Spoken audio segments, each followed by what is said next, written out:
Hey everyone, I wanted to go over the new and exciting news that we got for Monster Hunter Rise on both the Nintendo Switch and on PC.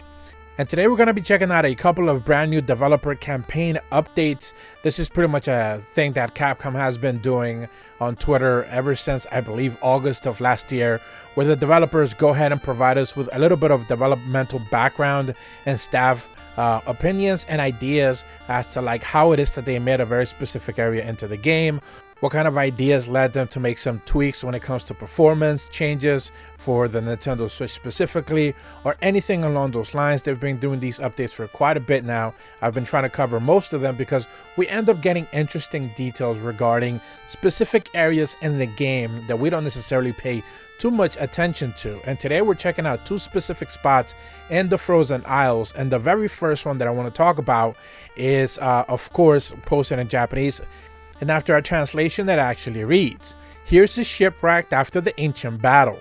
This is the bow and the stern you can be seen at a distance. What kind of monster do you think was engaged in here?" It can also be considered a romantic spot for various ideas. And of course we get a shot of pretty much the frozen ship on the right side of the Frozen Isles. Now, if you don't necessarily know anything about what has actually taken place here in the Frozen Isle, if you actually collect all the lost swords, meaning that you collect all the information and data pretty much that you get to collect for this specific area, you end up finding out that the Frost Isles used to be kind of like a nest for a giant dragons, specifically ZORAH MAGDAROS. And where basically many heroes lost their lives trying to slay that very specific monster, but they basically couldn't. So they kept trying and trying and trying until they basically turned that area into a barren, desolate place of just misery. It was just not hospitable at all.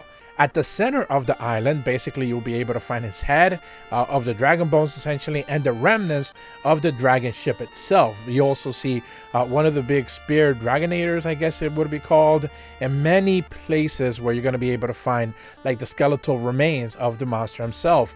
In this image, of course, you also get to see like the spine and stuff like that on the right side of the map. You can also on the left side see his tail, and it's just kind of scattered all throughout because it was just a massive monster.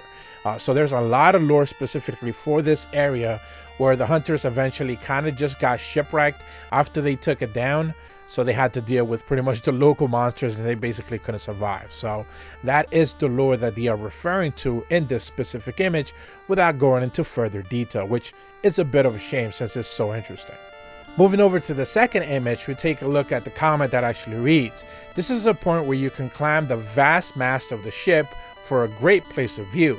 There was nothing here in the planning stages, but now you can definitely see the power of the artist's real ambition."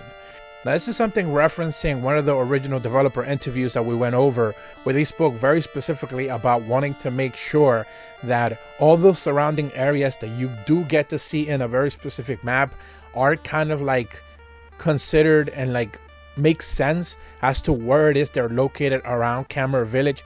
And even the Frozen Isles, which is one of the most distant places from Camera Village, they do make it a very specific point to like surround the area of it to make it seem like it is like a realistic place you are going to. It's not just full of water and it's just kind of like ambiguous and there's no detail. They do try to like centralize that idea of like there are places you can go specifically, not just from here, but that are closer to Camera Village itself. Also in the high points, we talked about this specifically when it came to the PC version, rendering more than enough detail for every surrounding area to make it seem hospitable in one way or another, or make it make sense, which is one of their biggest goals.